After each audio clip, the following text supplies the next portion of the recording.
പുകവിടുന്ന മത്സ്യം. കേട്ടവർ അന്തം വിട്ടു, കണ്ടവർ അതിനേക്കാളും അന്തം വിട്ടു. തട്ടിപ്പാണോ നുണയാണോ എന്നറിയാൻ ഈ കാഴ്ച കാണുക. ജലാശയത്തിനോട് ചേർന്ന മാളത്തിൽ ഒളിച്ചിരിക്കുന്ന ഈൽ എന്ന മത്സ്യത്തിനെ പിടിക്കാനായി പുകവിടുന്ന മത്സ്യമെത്തുന്നു. ദ്വാരത്തിൽ ഒളിച്ചിരിക്കുന്ന ഈൽ മത്സ്യത്തിനെ പുറത്തെത്തിക്കാൻ പല ശ്രമങ്ങളും പുകവിടുന്ന മത്സ്യം നടത്തുന്നുണ്ട്.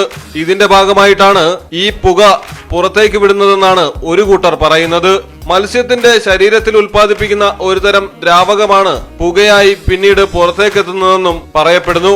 വെള്ളത്തിൽ നിന്ന് പൊന്തി വരുന്ന മത്സ്യം ദ്വാരത്തിനുള്ളിലേക്ക് പുക തുടർച്ചയായി വിടുന്നു.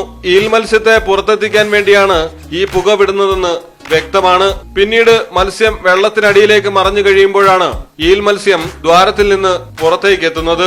ഉടൻ തന്നെ പുകവിടുന്ന മത്സ്യം വെള്ളത്തിന് മുകളിലെത്തുകയും ഈലിനെ വിഴുങ്ങുന്നതും കാണാൻ കഴിയുന്നുണ്ട്.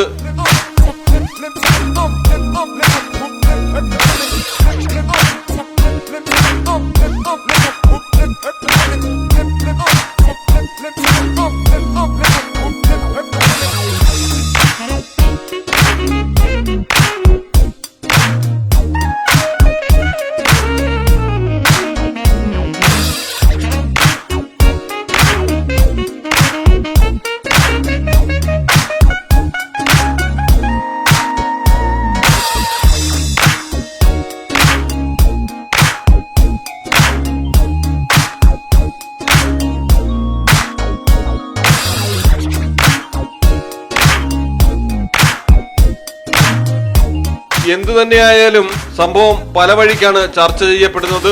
ഈൽ മത്സ്യത്തെ പിടികൂടുന്ന പുക മത്സ്യം ലങ് ഫിഷ് ഇനമാണെന്നാണ് ചില റിപ്പോർട്ടുകളിൽ പറയുന്നത്. ഏതായാലും പുകവിടുന്ന മീൻ ഏതാണെന്നുള്ള കാര്യത്തിൽ ലോകത്ത് അന്തം വിട്ട ചർച്ചകൾ പുരോഗമിക്കുകയാണ്. News desk Malayalam television.